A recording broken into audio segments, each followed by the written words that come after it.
gente, boa noite. Nas últimas aulas, nós conversamos sobre o que seriam feminismos, né? Qual é a pauta feminista, que é um movimento social, mas também é uma forma de conhecer a realidade de mulheres e de produzir conhecimento científico, acadêmico sobre mulheres, conhecer a história das mulheres e diante de um referencial que tem sido basicamente masculino ao longo da nossa produção teórica, na nossa produção científica. Isso porque, como a gente tem discutido até agora, as mulheres eram consideradas ou foram consideradas ao longo de um longo período da nossa história como pessoas pouco racionais, cognitivamente incapazes.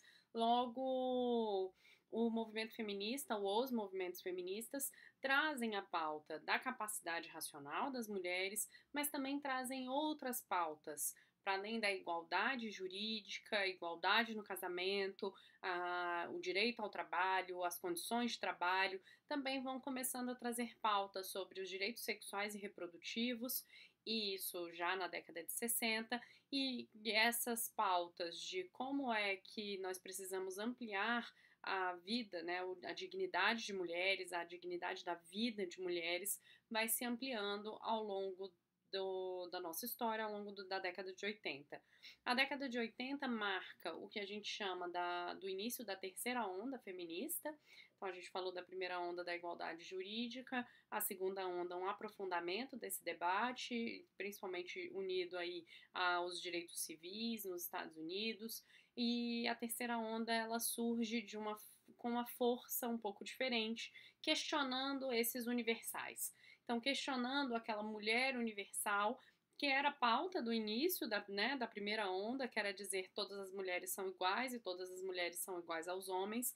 A segunda onda feminista já vem falando um pouquinho diferente para tentar entender como é que o feminino e o masculino vão se constituindo em cada sociedade, que é mais ou menos o que a gente falou de conhecimentos filosóficos, científicos, né, ao longo da segunda semana, da primeira e da segunda semana, mas a terceira onda feminista, ela aprofunda essas questões e aprofunda suas ações que eram no que se refere ao papel, à função da mulher nas sociedades. Então, apesar da igualdade formal ter sido conquistada na maior parte das sociedades, pelo menos nas sociedades ocidentais, como é o exemplo do Brasil, que em 88 a gente conseguiu essa conquista, ainda assim há um reconhecimento de que precisamos muito lutar ainda por causa da desvalorização das mulheres em boa parte do mundo. Nós falamos, por exemplo, ao longo da segunda semana, sobre a dupla jornada de trabalho, sobre discriminação, sobre as violências, sobre a carga mental. E outros problemas são levantados na terceira onda feminista e que não eram foco das outras ondas. Alguns dos problemas levantados são as mutilações genitais, né, as mutilações realizadas em alguns países da África, com a supressão do clitóris, e eu não sei se vocês conhecem, em algumas partes, toda a remoção dos órgãos sexuais exteriores femininos. A censura das mulheres nos países de cultura islâmica, a obrigatoriedade do uso do véu, as violências que acontecem na rua, a subjugação de algumas mulheres, a impossibilidade, por exemplo, na Arábia Saudita das mulheres dirigirem, andarem de bicicleta, a subjugação das mulheres escravizadas e das mulheres prostitutas na Ásia. Então, um olhar aí também que vai casar com a decolonialidade, ou seja, com esse questionamento da continuidade do poder colonial e da subjugação feminina unida à classe social. Então, como é que as prostitutas, as pessoas escravizadas, né, as escravas sexuais, essas do tráfico de pessoas, vão ser tratadas nesses locais e o que a gente pode fazer para enfrentar esse problema. A lástima das mulheres como filhas únicas nas famílias chinesas, o que significa? Na China, a predileção é por homens, né, por ter filhos homens, especialmente na área rural, onde esses homens dão prestígio para a família e trazem riqueza para a família com o casamento. Então, no momento em que essas mulheres, e há um controle populacional muito rígido, no momento que as mulheres engravidam e têm um filho, e na verdade têm uma filha, existe um alto índice de infanticídio e também um alto índice de aborto com a expectativa de ter um filho homem, né, um filho do sexo masculino, para trazer prestígio para a família.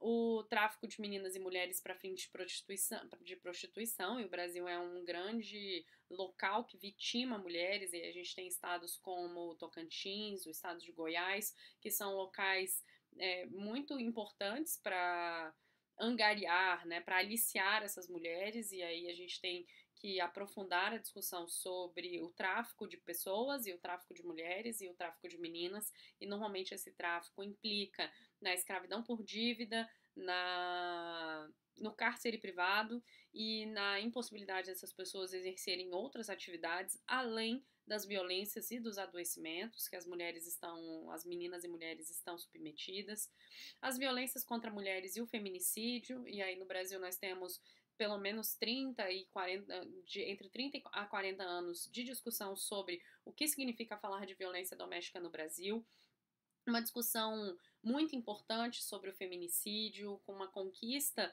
em 2015 do agravante penal, né, em relação à morte de mulheres, ao assassinato de mulheres cometido porque são mulheres, e aí o feminicídio, em geral, ele acontece nas relações afetivas. Isso é um problema brasileiro. Nós temos relações afetivas e familiares que matam mulheres, né? São homens que assassinam mulheres, e isso é uma realidade, e homens de confiança dessas mulheres, né?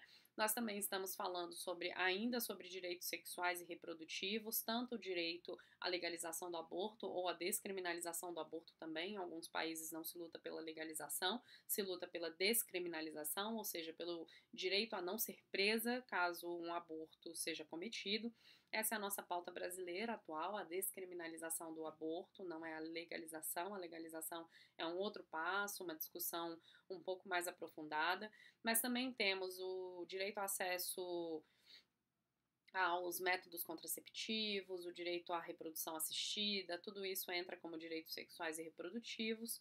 E também temos na pauta a violência contra pessoas trans, que são as travestis e as transexuais, principalmente esses dois conjuntos, que também entram e se englobam, aderem à luta feminista pelo reconhecimento de que elas sofrem violência porque estão nesse lugar subjugado do feminino, né? Tudo que encosta o que deveria ser masculino, mas encosta no feminino como categoria classificatória, acaba sendo desvalorizado, discriminado, recriminado.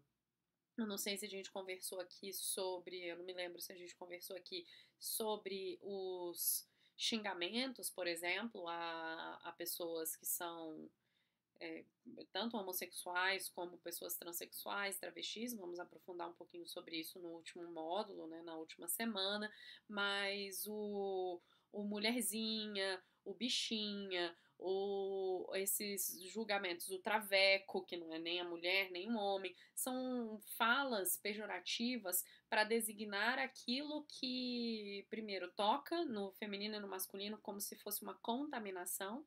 É interessante pensar nessas categorias classificatórias, né? Uma classificação que fica numa caixinha aqui, a outra numa caixinha aqui, e quando algo transita, e por isso pessoas trans transita entre essas caixinhas, eles são considerados socialmente como aqueles que estão contaminando a nossa vida, contaminando as nossas ideias de feminino e de masculino, e, portanto, dentro do nosso esquema binário de compreensão do mundo, de compreensão dos gêneros, a gente acaba autorizando socialmente as violências contra pessoas LGBT.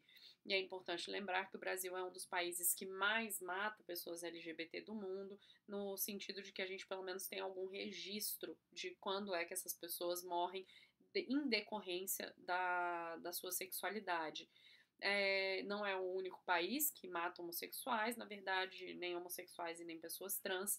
A gente tem países que são de tradição islâmica, em que é proibido ser homossexual. O Irã, que a gente já conversou aqui, é um exemplo, nós vamos falar mais do Irã como um país interessante para se pensar gênero. No Irã é proibido ser homossexual, é punível com castigos, com prisão e possivelmente com a morte, mas lá é possível fazer cirurgias de transição, ou seja, de mudança de sexo, um pouco mais fácil. Então a gente tem outros registros para pensar sobre o gênero e para pensar esse trânsito entre caixinhas do que o Brasil, é um pouco diferente. A terceira onda do feminismo inclui muito do que tem sido produzido teoricamente, academicamente, nos anos 90 até, né, dos anos 90 até agora. É liderada por feministas negras americanas, porque nós temos uma grande discussão na terceira onda feminista sobre a não universalidade de algumas opressões e sobre a especificidade de outras opressões, como a gente tem conversado aqui, a colagem entre raça, classe e gênero. Também temos mulheres que são latinas e mulheres do Oriente que estão discutindo isso, que estão discutindo colonialidade do poder, ou seja, os rastros da colonização ou das colonizações. Nós temos uma tentativa de incorporar as diversas realidades que atingem de formas diferentes mulheres em locais diferentes. A gente falou um pouquinho sobre isso quando começamos uma conversa sobre interseccionalidade. Ou seja, a terceira onda feminista ela vai demandar por um aprofundamento das questões decoloniais ou pós-coloniais que decorrem, né, que vieram decorrentes dos períodos coloniais, que são diferentes. O do Brasil é diferente, por exemplo, da Argélia ou de outros países da África. Também questiona o racismo, o adultocentrismo, ou seja, uma discriminação por idade, que centra o adulto como a parte mais importante, a categoria populacional mais importante, e isso desconsidera então as pessoas idosas e as crianças. Então a gente tem falado da múltipla identidade de mulheres. Essas são as características principais da terceira onda feminista. Nós também temos então uma discussão de ampliação na terceira onda feminista. Nós estamos ampliando o olhar sobre o que significa ser mulher, o que significa falar sobre direitos das mulheres no mundo contemporâneo. Na próxima aula a gente vai falar um pouquinho mais especificamente dos feminismos no Brasil, porque a gente fez um panorama geral dos feminismos, né, as ondas feministas no mundo. Nós falaremos um pouquinho mais sobre os feminismos no Brasil, as personalidades importantes das conquistas dos direitos das mulheres no país, e a gente vai dialogando assim. Muito obrigada, boa noite.